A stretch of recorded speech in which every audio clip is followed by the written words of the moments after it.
এই যে ইন্ডিয়া তাদের দেশের উগ্র জনতা যেইভাবে বাংলাদেশিদের, বাংলাদেশের জাতীয় পতাকা, বাংলাদেশের মিশনে আক্রমণ করা সহ যা করলো, এবং ওদের ওইখানে চিকিৎসা নিতে আমাদের দেশের মানুষ যাবে, তারা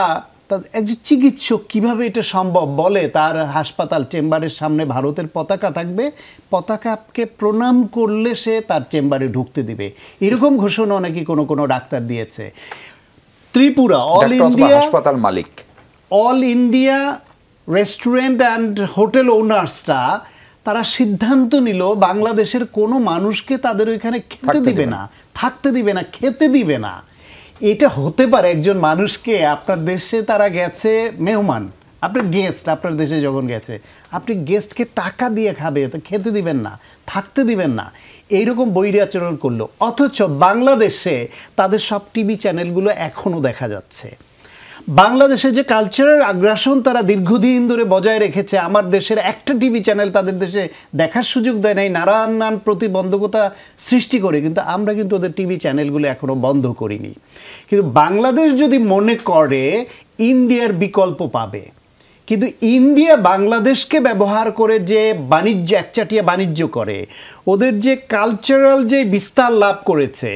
বাংলাদেশের ভূমি ব্যবহার করে ওদের যে যোগাযোগ ব্যবস্থার সুবিধা তারা গ্রহণ করেছে এতদিন,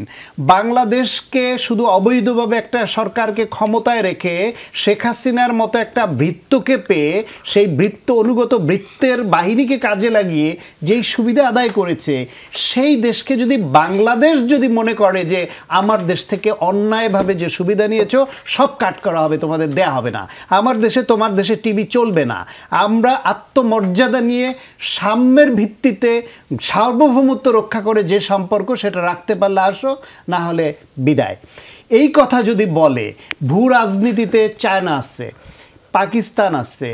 আমেরিকা আছে, ইউরোপ ইউনিয়ন আছে, সবাই তো বাংলাদেশকে গ্রহণ করছে, শুধুমাত্র ইন্ডিয়াই বৈরিতা করে তারাই বিপদগ্রস্ত হবে, এবং তাদের আশেপাশের ছোটোখাটো একটা দেশও তাদের এখন ওন করে না। সেই অবস্থায় বাংলাদেশ এখন হার্ডলাইনে যায় নাই, কিন্তু ইন্ডিয়া যদি বাধ্য করে তাহলে আমাদের উচিত হবে আত্মমর্যাদা নিয়ে সে হার্ডলাইনে যাওয়া।